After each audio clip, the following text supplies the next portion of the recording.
Hello and welcome guys. Today in this video I'm going to show you how to find in MS Word document. So first of all, open MS Word. Now here is the option find. So click on it. Now type any word which you want to find, like word. So now you can see this word in all document very easily. So that's it.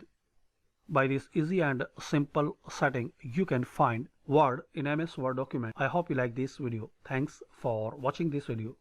Please subscribe this channel for latest update.